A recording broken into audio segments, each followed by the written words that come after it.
स्वागत है एक बार फिर से आप सभी का। जल्दी जल्दी लाइक शेयर कर दीजिए और सब्सक्राइब कर लीजिए यदि आप हमारे चैनल पर नए हैं तो। और हाँ रोशन जी, ठीक है जी, ठीक है। विशेषताएं सब कुछ बताई जाएगी, आप धीरज रखिए, सारे कुछ आपको इसमें बताई जाएंगी। और हाँ चलिए हम लोग शुरू करते हैं। तो आज की इस टॉपिक में हम लोग पढ़ेंगे, क्या पढ़ेंगे हम लोग आज?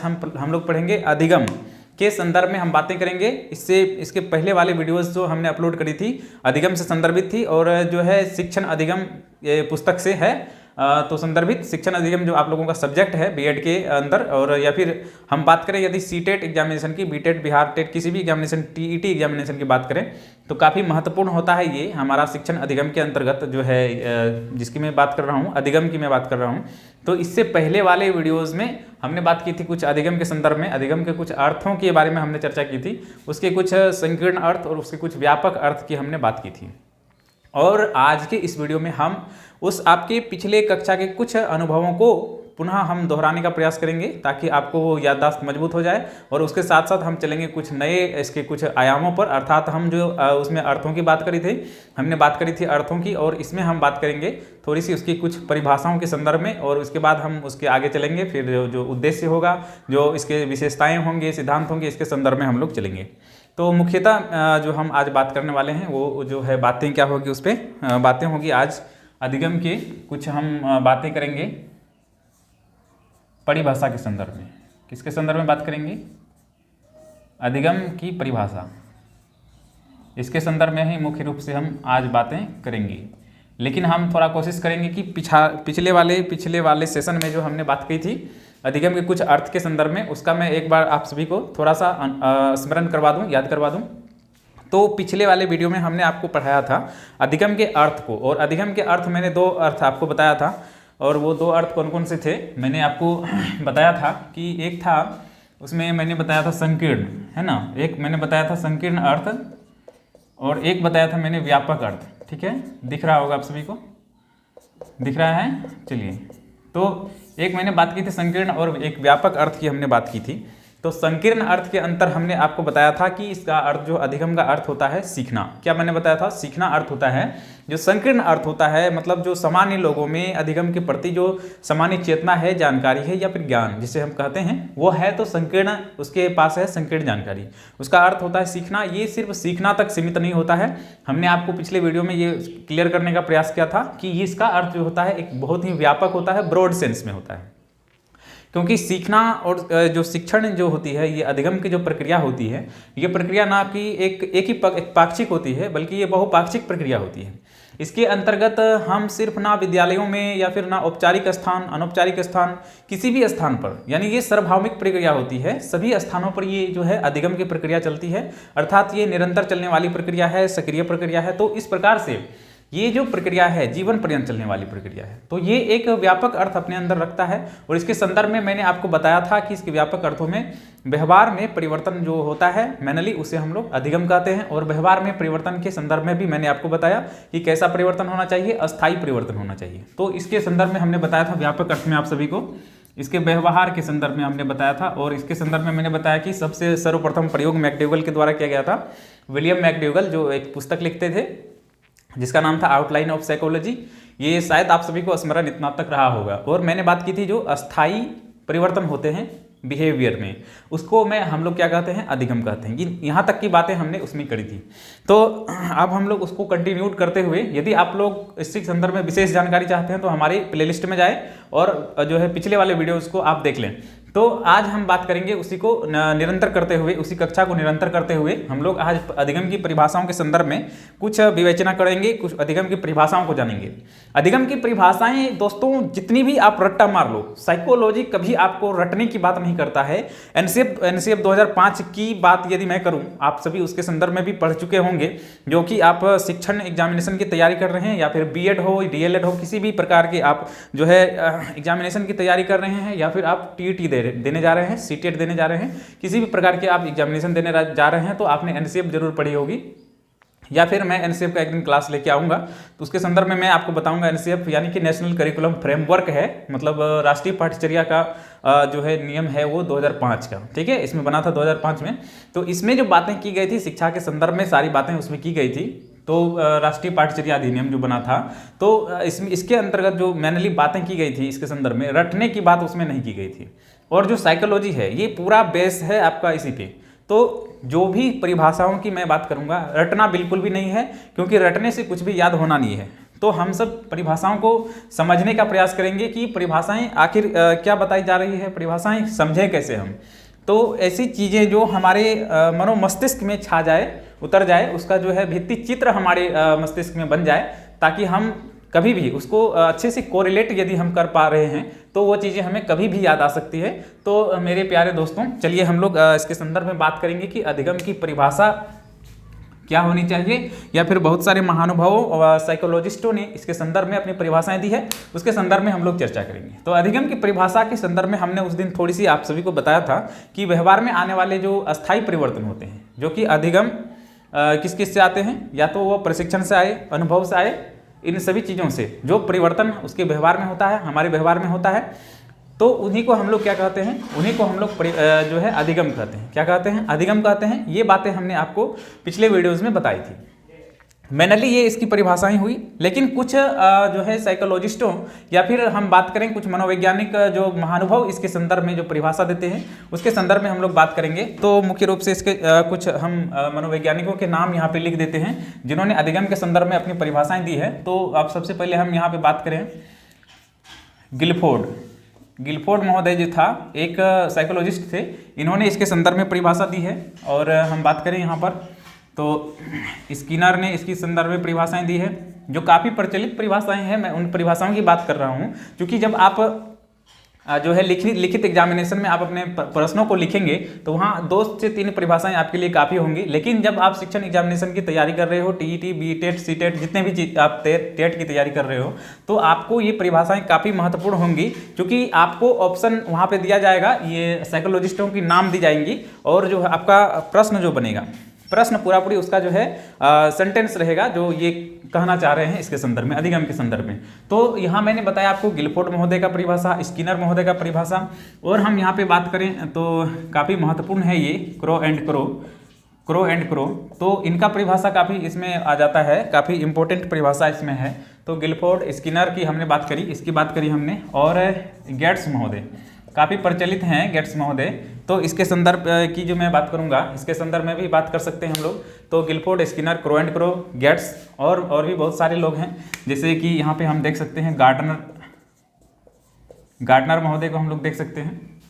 तो ये मुख्यतः हम 5 परिभाषाएं यदि याद कर लें, 5 परिभाषाएं बहुत सारी परिभाषाएं हैं, उसको यदि हम लोग याद कर लेते हैं तो शायद हमें किसी भी एग्जामिनेशन में दिक्कत नहीं होगी। ये जो है काफ़ी है हम सभी के लिए। मैनली 5 परिभाषाएं हैं, और परिभाषाओं की यदि मुझे बताते याद आ जाती है तो मैं उसे आप सभी को बता दूंगा। चलिए हम लोग शुरू करते हैं परिभाषाओं को समझने की, है ना। समझने की प्रयास करेंगे हम लोग परिभाषाओं को, क्योंकि याद करने से कुछ याद रहता नहीं। यदि हम लोग इसे कोरिलेट करके याद करने का प्रयास करें, मतलब सहसंबंध स्थापित कर दें, तो हमें ये चीज़ें याद रह सकती है। चलिए हम लोग जो है गिलफोर्ड महोदय की परिभाषा सर्वप्रथम जो है देखने का प्रयास करते हैं। गिलफोर्ड महोदय ने क्या कहा था? तो देखिए, गिलफोर्ड महोदय ने कहा था कि व्यवहार के द्वारा जो व्यवहार में परिवर्तन होता है, क्या इन्होंने कहा था? व्यवहार से व्यवहार में परिवर्तन। ठीक है, मेनली इतनी सी बातें आपको याद रखना है, व्यवहार से व्यवहार में परिवर्तन, इसे हम लोग समझने का प्रयास करेंगे। ये परिभाषाएं थी, इसके संदर्भ में व्यवहार से व्यवहार में परिवर्तन ही अधिगम है। अब कुछ इसके मुख्य पॉइंट ही हमको याद रखने हैं, ताकि पूरे परिभाषाओं को हम लोग डिफाइन कर सके। तो व्यवहार के द्वारा व्यवहार में परिवर्तन ही अधिगम है, ये किसने कहा था? व्यवहार से व्यवहार में परिवर्तन क्या है? अधिगम है। ये अधिगम के संदर्भ में ये इन्होंने परिभाषा दी, तो अधिगम है। तो अब इसे हम लोग समझने का प्रयास करते हैं, मतलब सहसंबंध स्थापित करके हम लोग इसे याद करेंगे। तो गिलफोर्ड, इसमें क्या लिखा हुआ है? गिलफोर्ड। तो गिलफोर्ड महोदय मान के चलिए हम आपको बताते हैं व्यवहार से व्यवहार में परिवर्तन कब होता है। माना कि यहाँ पे कोई व्यक्ति है, जो, और आप यहाँ पे एक व्यक्ति हैं, 2 व्यक्ति यहाँ पे कहीं जा रहे हैं, या फिर रास्ते में सुबह शाम कभी आप मिले, तो आपने इसे कुछ कहा। माना कि इसे आपने कहा गुड इवनिंग, तो इन्होंने भी आपको क्या कहा? Good evening. ठीक है, तो इसके आपके व्यवहार के कारण आपने एक व्यवहार करी इसको गुड इवनिंग बोलने की, तो इन्होंने भी आपको क्या कहा? Good morning. ठीक है, तो आपने इसको कहा और इन्होंने भी आपको क्या कहा? गुड मॉर्निंग कहा। तो ये आपके व्यवहार के कारण व्यवहार में परिवर्तन हो रहा है। या फिर दूसरे एग्जाम्पल के तौर पर यदि हम समझें तो आप यदि मान के चलिए कि आपने इसको एक चाटा मार दिया, आपने माना इसको एक चाटा मार दिया, तो ये भी क्या करेगा, ये भी आपको एक चाटा खींच देगा या फिर 2 चाटा खींच देगा। तो ये जो इसके व्यवहार में जो परिवर्तन हो रहा है, ये परिवर्तन क्यों हो रहा है, इसके संदर्भ में हमको सोचनी है। तो ये जो परिवर्तन हो रहा है, इसका परिवर्तन का आधार हमारा व्यवहार है या फिर किसी और का, जो कोई व्यक्ति वहाँ पे, कोई पर्सन वहाँ जो उसके साथ जो अंतःक्रिया कर रहा है या फिर जो उसके साथ खड़ा है। तो इनके व्यवहार के कारण मुख्यतः इसके व्यवहार में परिवर्तन आता है। तो व्यवहार के द्वारा जो व्यवहार में परिवर्तन आता है वही परिवर्तन क्या कहलाता है, अधिगम कहलाता है। ये किसने कहा था, गिलफोर्ड ने कहा था। अब देखिए गिलफोर्ड का नाम यहाँ पे आ रहा है, तो गिलफोर्ड को हम लोग कैसे याद रखेंगे। गिलफोर्ड, इन्होंने इसके गाल पे मारा, तो इन्होंने भी क्या किया, इसके गाल पे मारा, मतलब दोनों ही क्या कर रहे हैं, गाल पर फोड़ रहे हैं। तो गाल पर फोड़ने का काम कौन करता है, गिलफोर्ड, ठीक है। तो गाल पर जब आप फोड़ोगे किसी के, तो उसके व्यवहार में परिवर्तन होगा। तो ये परिवर्तन जो मतलब व्यवहार से व्यवहार में परिवर्तन हो रहा है, ये परिभाषा किसकी है, गिलफोर्ड की है। आराम से याद हो सकती है। ये इसके गाल पे फोड़ दिया, गाल पर फोड़ने वाली परिभाषा कौन दे रहा है, गाल पर फोड़ने से व्यवहार से व्यवहार में परिवर्तन हो रहा है, तो ये अधिगम कहलाता है। ये परिभाषा दी थी किसने, गिलफोर्ड महोदय ने। शायद आप सभी को याद करने में यहाँ तक कोई दिक्कत ना नहीं होगी। जो कभी भी इसकी आवश्यकता पड़ी तो आप उन्हें आराम से कोरिलेट यानी कि निकाल सकते हैं। अभी यहाँ पे स्किनर महोदय है, क्रो एंड क्रो है, गेट्स, गार्डनर, इतने लोग यहाँ पे अभी हैं, ठीक है। तो क्रो एंड क्रो की हम बात करें तो क्रो एंड क्रो ने क्या परिभाषा दी थी अधिगम के संदर्भ में। देखिए क्रो एंड क्रो ने कहा था, क्रो एंड क्रो, यहाँ पे 2 व्यक्ति है, क्रो एंड क्रो, एक पति है और एक पत्नी है। याद रखना, बहुत सारे लोग इसमें कन्फ्यूजन में रहते हैं, बहुत सारे लोग इसमें कन्फ्यूजन में रहते हैं कि ये क्रो एंड क्रो सिर्फ एक ही व्यक्ति का नाम है। बिल्कुल भी नहीं, एक व्यक्ति का नाम है मेरे दोस्तों, मेरे भाइयों, ये एक व्यक्ति का नाम नहीं है। यहाँ 2 व्यक्ति का नाम आपको दिख रहा होगा, क्रो एंड क्रो, एक पति और एक पत्नी, दोनों ही महोदय यहाँ पे है। तो इन दोनों ने मिलकर जो परिभाषाएं दी, इन दोनों ने मिलकर परिभाषाएं दी क्या, आदत, इन्होंने कहा आदत, ज्ञान और अभिवृत्ति। क्या कहा इन्होंने, आदत, ज्ञान और अभिवृत्ति। आदत, ज्ञान और अभिवृत्ति के कारण जो व्यवहार में परिवर्तन आता है, आदत, ज्ञान और अभिवृत्ति के कारण, ठीक है, जो व्यवहार में परिवर्तन आता है। मुख्य चीजें मैं यहाँ पे लिख रहा हूँ, सारी परिभाषाएं मैं नहीं लिख रहा हूँ, मुख्य चीजें यहाँ पे लिख रहा हूँ। शायद आपको समझ में आ जाए तो आप सारी परिभाषाओं को खुद ब खुद लिख सकते हैं, तो समझनी आवश्यक है हम सभी को। तो इसके लिए हम यहाँ पे कुछ मुख्य बिंदु को हम यहाँ पे दर्शाने का प्रयास कर रहे हैं ताकि आप अपने कॉपी में इसे लिख पाएंगे, ठीक है। तो हम हमारे वीडियोस को जब भी आप देखते हैं तो आप एक कॉपी और एक पेन लेकर जरूर बैठे, ताकि इसमें जो मुख्य पॉइंट्स आपको दिख रहे होंगे उसे आप साथ साथ लिख लेंगे, तो आपके समय उसमें बर्बाद नहीं होंगे। तो चलिए हम लोग यहाँ पे देख लेते हैं। ये जो है आदत, ये बताते हैं आदत, ज्ञान और अभिवृत्ति के कारण, ठीक है, 3 चीजें इन्होंने बताया, ज्ञान, अभिवृत्ति और आदत, ये 3 चीजों के कारण जो व्यवहार में परिवर्तन होता है, यही परिवर्तन अधिगम कहलाता है। ये परिभाषा किसने दी थी, ये परिभाषा मैनली क्रो एंड क्रो महोदय ने दिया था। क्या दिया था क्रो एंड क्रो महोदय ने, कि आदत, ज्ञान और अभिवृत्ति के कारण जो व्यवहार में परिवर्तन होता है उसी को हम लोग अधिगम कहते हैं। अब चलो इसे हम लोगों को याद करना है। याद कैसे करेंगे, किसने दिया था, तो यहाँ पे कौन कौन है, क्रो एंड क्रो। मान के चलो क्रो में क्या होता है, क्रो में क्या होता है, कौवा होता है ना, क्रो में होता है कौवा। तो ये 2 कौवा यहाँ पे है और 2 कौवे मिलकर 3 बातें कह रहा है, 2 कौवे मिलकर 3 बातें कह रहा है। अब देखो ये, इसको ए से याद कर सकते हैं आदत, ए से याद कर सकते हैं अभिवृत्ति, और इसको क्या याद कर सकते, जी से याद कर सकते हैं, ठीक है। जी से ज्ञान, माना कि एक तरह से मान के चलिए, तो डबल ए जी क्या हो गया, ये आग। तो 2 कौवे मिलकर क्या कर रहे हैं, आग उगल रहे हैं। 2 कौवे मिलकर आग उगल रहे हैं, इस प्रकार से आप याद कर सकते हैं। 2 कौवा है और ये मिलकर आग उगल रहा है। आग मतलब क्या, डबल ए जी। ए का अर्थ क्या हो गया, आदत, ए का अर्थ क्या हो गया, अभिवृत्ति, जी का अर्थ क्या हो गया, ज्ञान। तो इस प्रकार से हम यदि सहसंबंध स्थापित कर लें एक दोनों का, एक दूसरे का, एक से दूसरे का, तो हमारे अंदर जो परिभाषाओं की जो समझ होगी या फिर जो उसको स्मरण करने की क्षमता होगी, शक्ति होगी, वो बहुत ज़्यादा होगी, तीव्र होगी, और ये ज़्यादा दिनों तक आपके मस्तिष्क में रह पाएगा। तो ये हमने आपको बताया क्रो एंड क्रो, ठीक है। 2 व्यक्ति है, क्रो एंड क्रो। एक क्रो मतलब क्या होता है, कौवा। तो 2 कौवे हैं यहाँ पर, 2 कौवा क्या कर रहा है, आग उगल रहा है। क्या कर रहा है, आग उगल रहा है, मतलब आग डबल ए जी होता है। तो एक ए का अर्थ होता है आदत, एक ए का अर्थ होता है अभिवृत्ति, और जी का अर्थ क्या हो गया, ज्ञान।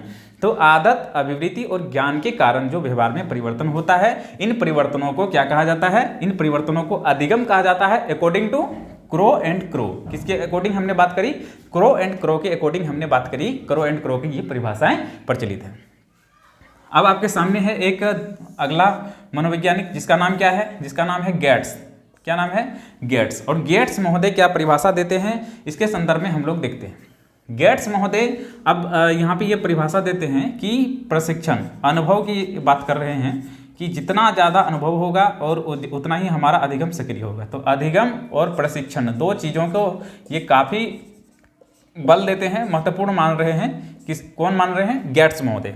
तो दो चीज़ों को ये काफ़ी महत्वपूर्ण मान रहे हैं, एक अनुभव को, एक प्रशिक्षण को। तो ये कहते हैं कि अनुभव और प्रशिक्षण के द्वारा, ठीक है, ध्यान रखना, एक एक बातें काफ़ी महत्वपूर्ण है, काफ़ी इंपॉर्टेंट है, जो मैं यहाँ पे आपको बता रहा हूँ। मैंने पिछले वीडियो में भी आपको बताई थी, हमने पिछले वीडियो में बात करी थी इसके संदर्भ में, अधिगम के संदर्भ में, चाहे वो अनुभव हो, अधिगम हो या फिर प्रशिक्षण हो। इन तीन कारणों से ही, जी हाँ, इन तीन कारणों से ही जो व्यवहार में परिवर्तन होता है, यही परिवर्तन क्या कहलाता है? अधिगम कहलाता है। तीन कारण की ही हमने चर्चा की थी वहां पर, ठीक है, तीन कारण की हमने चर्चा की थी। तो अनुभव और प्रशिक्षण, ठीक है, किस चीज की बात कर रहा है? ये अनुभव की बात कर रहा है, ये प्रशिक्षण की बात कर रहा है। तो अनुभव और प्रशिक्षण के कारण जो व्यवहार में परिवर्तन हो रहा है, ये परिवर्तन क्या कहलाता है? यही परिवर्तन अधिगम कहलाता है, अकॉर्डिंग टू गेट्स के अनुसार। गेट्स ये कह रहा है कि अनुभव और प्रशिक्षण के कारण जो व्यवहार में परिवर्तन हो रहा है, ये परिवर्तन क्या कहलाता है? यही परिवर्तन अधिगम कहलाता है। मुख्य रूप से इसकी हम बातें कर चुके हैं पहले भी।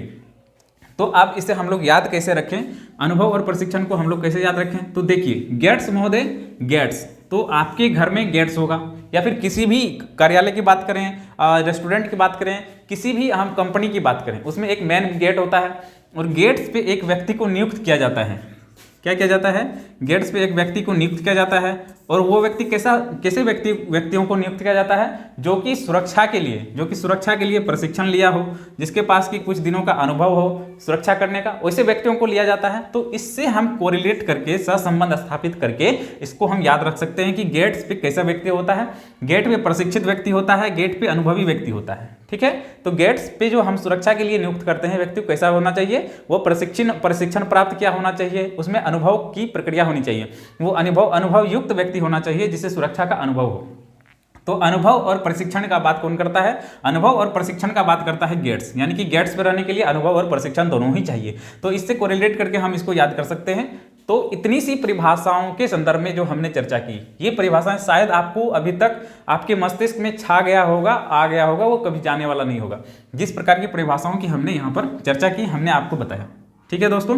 तो यहाँ इसको हमने याद कर लिया कि अनुभव और प्रशिक्षण दो ही बातें, कौन कौन सी बातें? अनुभव और प्रशिक्षण, तीसरी बातें नहीं है, दो बातें हैं। अनुभव और प्रशिक्षण के कारण ही, अनुभव और प्रशिक्षण के कारण ही यदि व्यवहार में परिवर्तन होता है, क्या होता है? यदि व्यवहार में परिवर्तन होता है तो ही वो अधिगम कहलाएगा, वरना वो अधिगम नहीं कहलाएगा। हमने आपको पहले भी बताया था कि अधिगम तभी होता है जबकि व्यवहार में परिवर्तन होता है, और वो परिवर्तन कैसा परिवर्तन होना चाहिए? वो परिवर्तन होना चाहिए अस्थायी। कैसा परिवर्तन होना चाहिए? अस्थायी परिवर्तन होना चाहिए। कुछ ऐसे कारण हैं जिनके कारण व्यवहार में परिवर्तन तो होता है, लेकिन वो परिवर्तन अस्थायी नहीं होकर के अस्थायी होता है। ध्यान रखने की बात है दोस्तों, ध्यान रखने की बात है। प्रश्न आपको इस प्रकार से पूछे जाते हैं, आप किसी भी टीईटी एग्जामिनेशन की बात करें, सीटेट की बात करें, आप प्रश्न बहुत ही घुमाकर उसमें पूछा जाता है। क्या उसमें पूछा जाएगा आपको कि परिपक्वता के कारण जो व्यवहार में परिवर्तन आता है, क्या वो भी अधिगम होता है? इससे पहले वाले वीडियो में हमने इसकी बात की थी, हमने इसकी चर्चा करी थी। कुछ ऐसे कारक होते हैं जैसे मादक पदार्थ का सेवन, जैसे हमने बात करी थी परिपक्वता की, जैसे हमने बात करी थी उसमें आपको थकान की, हमने बात करी थी बीमारी की, हमने बात करी थी उसमें बहुत सारी ऐसी चीज़ों की हमने बात करी थी जिसके कारण जो व्यवहार में परिवर्तन होता है, जिसके कारण क्या होता है? व्यवहार में परिवर्तन होता है। और ये जो परिवर्तन होता है, ये परिवर्तन की हमने बात करी थी, वो परिवर्तन अस्थायी ना होकर के कैसा होता है? अस्थायी ना होकर के अस्थायी होता है। और अस्थायी परिवर्तन वो परिवर्तन होता है जो कुछ क्षण के बाद वो क्या होता है? समाप्त हो जाता है। जैसे कोई व्यक्ति, नशा किया हुआ व्यक्ति, उसका व्यवहार में अपेक्षित परिवर्तन होता है, लेकिन वो परिवर्तन जब तक उसमें ध्यान रखना दोस्तों, यहीं पे आप मार खाते हो, यहीं पे आपका गलती होता है। तो यहाँ पे आपको ध्यान रखना है कि इसी बात को आपको ध्यान रखना है। जब कोई व्यक्ति मादक पदार्थों का सेवन करता है, तो उसके व्यवहार में परिवर्तन तो होता है, उसके व्यवहार में परिवर्तन तो होता है, लेकिन परिवर्तन होता कैसा है, लेकिन वह परिवर्तन जो होता है वह परिवर्तन होता है अस्थायी। कैसा होता है? अस्थायी होता है। और जो अस्थायी परिवर्तन होता है वह अस्थायी परिवर्तन कभी भी, ध्यान रखना दोस्तों, कभी भी ऐसा प्रश्न आता है, घुमा घुमा के आपसे प्रश्न पूछा जाएगा, वैसा परिवर्तन कभी भी अधिगम नहीं कहला सकता। तो ये जो है अनुभव और प्रशिक्षण की यहाँ पर हमने बात की। गेट्स महोदय यानी गेट पर रहने के लिए अनुभवी और प्रशिक्षित व्यक्ति की आवश्यकता होती है। इससे आप कोरिलेट कर लेना, इससे आप सहसंबंध स्थापित करके आप लोग इसको याद कर सकते हैं। तो इतनी परिभाषाओं के संदर्भ में शायद मुझे यकीन है कि आप सभी को कोई दिक्कत नहीं हुई होगी। आप सभी कमेंट में लिखें, यदि दिक्कत हो गई तो हम पुनः इसकी परिभाषा आप सभी को फिर से बताएंगे और नए ट्रिक्स के साथ बताएंगे। जी हाँ दोस्तों, नए ट्रिक्स के साथ बताएंगे। और जितनी बार मैं एक चीज़ों को पढ़ाऊंगा, हर एक बार उसमें कुछ ना कुछ नया अपना आपको देखने के लिए मिलेगा, हर एक बार कुछ ना कुछ नई चीज़ें उसमें देखने के लिए मिलेगा। क्योंकि मैं खुद से जो वीडियो बनाता हूँ, मैं स्वयं उस वीडियो को देखता हूँ, उसके संदर्भ में मैं जो है कुछ अध्ययन करता हूं कि आखिर कौन सी चीज़ें इनमें जोड़नी चाहिए ताकि हमारी वीडियो और भी परफेक्ट बने, अच्छी बने। तो हम कोशिश करते हैं हर बार हमारी वीडियोस में कुछ अच्छी चीज़ें उसमें ऐड हो जाए। तो दोस्तों हमने आपको 3 परिभाषाएं मुख्यतः हमने आपको बताई। गिलफोर्ड महोदय की परिभाषा हमने बताई जिसमें कि व्यवहार से व्यवहार में, जी हाँ, व्यवहार से व्यवहार में परिवर्तन होता है। व्यवहार से व्यवहार में परिवर्तन, इसके संदर्भ में हमने बताया कि 2 व्यक्ति है, यहाँ 2 व्यक्ति है। यदि आपने किसी व्यक्ति को सामने वाले व्यक्ति को एक चाटा मारा तो वो भी क्या करेगा, वो भी आपको धड़ाक से 2 चाटा खींच देगा। तो आज के जमाने में ऐसा होता है। तो इसके व्यवहार में, दूसरे व्यक्ति के जो व्यवहार में परिवर्तन हो रहा है, वह परिवर्तन का आधार क्या है? उस परिवर्तन का आधार आपका व्यवहार है। वह परिवर्तन का आधार क्या है? एक दूसरे व्यक्ति का व्यवहार है जिसने उसको चाटा मारा था। उसके चाटा मारने के पश्चात ही ये व्यक्ति भी अपने व्यवहार में परिवर्तन करता है। तो व्यवहार के द्वारा जो व्यवहार में परिवर्तन होता है, यही परिवर्तन अधिगम कहलाता है। ये किसने कहा था? ये कहा था गिलफोर्ड महोदय ने। इन्होंने इसके गाल पे चाटा मारा था, गाल पे फोड़ा था। तो गिलफोर्ड महोदय, इससे याद कर लेंगे रिलेटेड करके। तो गिलफोर्ड महोदय ने क्या कहा था? व्यवहार से व्यवहार में परिवर्तन ही अधिगम है। क्रो एंड क्रो की हमने बात की।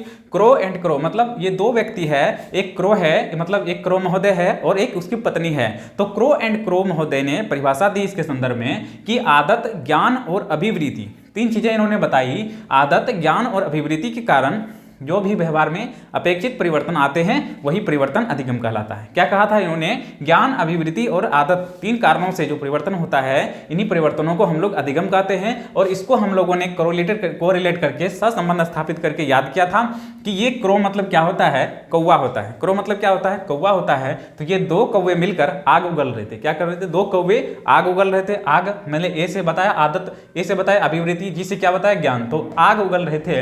इस प्रकार से हम लोग याद कर सकते हैं। क्रो एंड क्रो, 2 लोग मिलकर 3 बातें कर रहे थे, मतलब 2 कौवे आग उगल रहे थे। तो ये जो है इतनी सी बातें हम लोग रिलेट करके इसको याद कर सकते हैं। गेट्स महोदय की हमने बताया, जो कि नियुक्त किया कैसे व्यक्तियों को किया जाता है। गेट्स पर नियुक्ति कैसे व्यक्तियों को की जाती है? गेट पर नियुक्ति की जाती है अनुभव से जो परिपूर्ण है वैसे व्यक्तियों को, जो प्रशिक्षित व्यक्ति है वैसे व्यक्तियों को जो है सुरक्षा के दृष्टिकोण से किया जाता है। तो इतनी सी बातें आप लोग गेट्स के संदर्भ में हमने आपको बताई। तो एक परिभाषा यहाँ हमने बताई, दूसरी परिभाषा हमने यहाँ बताई, तीसरी परिभाषा की चर्चा हमने यहाँ पर कर ली। अब एक महोदय की बात मैं करता हूँ, यहाँ पे है गार्डनर। कौन है? गार्डनर महोदय। अब गार्डनर महोदय है, तो गार्डनर महोदय के संदर्भ में हम बात करते हैं कि गार्डनर महोदय ने परिभाषा दी कि वातावरण के साथ क्या किया था इन्होंने? वातावरण के साथ इन्होंने कहा था वातावरण के साथ अनुकूलन करने की प्रक्रिया ही इन्होंने बताया था कि अधिगम है। किसने बताया था? गार्डनर महोदय ने बताया था कि वातावरण के साथ, क्या कहा था इन्होंने? वातावरण के साथ जो अनुकूलन करने की प्रक्रिया है, उसमें घुलने की प्रक्रिया है, या फिर किसी भी स्थान पर, किसी भी नए स्थान पर जब आप जाते हैं और उस स्थान पर जब आप अपने आप को समायोजित कर लेते हैं, जी हाँ, समायोजित कर लेते हैं। जैसे कोई एसी में रहने वाला व्यक्ति जब अपने गाँव जाता है तो वहाँ की गर्मियों में भी वह सहन कर लेता है, रह जाता है। तो अर्थात वह व्यक्ति जो कि वातावरण के साथ सामंजस्य स्थापित कर लेता है, ऐसे व्यक्तियों को हम लोग क्या कहते हैं? मतलब वह जो प्रक्रिया होती है वह प्रक्रिया अधिगम कहलाती है। तो ये परिभाषाएं देने का प्रयास किया था गिलफोर्ड महोदय ने। किसने देने का प्रयास किया था? गिलफोर्ड महोदय ने, गार्डनर महोदय ने ये परिभाषा दी थी वातावरण के साथ। क्या किया था इन्होंने? वातावरण के साथ अनुकूलन स्थापित करने की प्रक्रिया को ही क्या कहते हैं? अधिगम कहते हैं। अब हम लोग इसको याद कैसे करेंगे, तो सबसे पहले यहाँ देखिए क्या लिखा हुआ है, गार्डनर। क्या लिखा हुआ है, गार्डनर। अब आप ही बताओ, गार्डनर, गार्डनर या फिर गार्डन, आपने सुना होगा गार्डन, गार्डन सुना है आप सभी, गार्डन को आप सभी ने सुना होगा। गार्डन माने क्या होता है, गार्डन माने होता है आपका जो बगीचा या फिर फुलवाड़ी, ये होता है गार्डन। गार्डन मतलब होता है बगीचा या फुलवाड़ी जो भी है। तो ये जो गार्डन है, गार्डन की बात हम लोग करते हैं, तो गार्डन क्या है, गार्डन क्या है, गार्डन हम लोगों का वातावरण है। क्या है, वातावरण है, हम लोगों का वातावरण है। तो वातावरण के साथ गार्डन से हम लोग, गार्डनर से हम लोग गार्डन निकाल लेंगे, और गार्डन में क्या होता है, वातावरण होता है, शुद्ध वातावरण होता है। क्या होता है, शुद्ध वातावरण होता है। तो ये वातावरण की बात करता है कौन, गार्डनर बात करता है वातावरण की। तो वातावरण के संदर्भ में, वातावरण के साथ अनुकूलन करने की प्रक्रिया ही, वातावरण के साथ अनुकूलन करने की प्रक्रिया ही क्या है, वातावरण के साथ अनुकूलन करने की प्रक्रिया ही अधिगम है। ये किसने कहा था, ये गार्डनर महोदय ने कहा था। किसने कहा था, गार्डनर महोदय ने कहा था। अब हम बात करेंगे, एक यहाँ पे छूट गया है, स्किनर। कौन छूट गया है, स्किनर। अब स्किनर के संदर्भ में हम बात कर लेते हैं थोड़ी सी। स्किनर महोदय के संदर्भ में हम बात करेंगे, स्किनर महोदय ने क्या कहा था। ठीक है, स्किनर महोदय ने क्या कहा था, स्किनर महोदय ने कहा था व्यवहार में सामंजस्य करने की प्रक्रिया है। अधिगम क्या है, अधिगम व्यवहार में सामंजस्य करने की प्रक्रिया है। इन्होंने कहा था अधिगम क्या है, अधिगम व्यवहार में, क्या कहा था इन्होंने, अधिगम व्यवहार में सामंजस्य, व्यवहार में सामंजस्य करने की प्रक्रिया है। अधिगम क्या है, व्यवहार में सामंजस्य करने की प्रक्रिया है। तो अधिगम जो है क्या है, व्यवहार में सामंजस्य करने की प्रक्रिया है। ये किसने कहा था, ये किसने कहा था, ये कहा था स्किनर महोदय ने। किसने कहा था, स्किनर महोदय ने। अभी आप ही बताओ इस परिभाषा को हम लोग कैसे याद रख सकते हैं। इस परिभाषा को हम लोग इस प्रकार से याद रखेंगे, इस परिभाषा को हम लोग इस प्रकार से याद रखेंगे। इसमें है क्या, इसमें क्या है, इसमें है नर।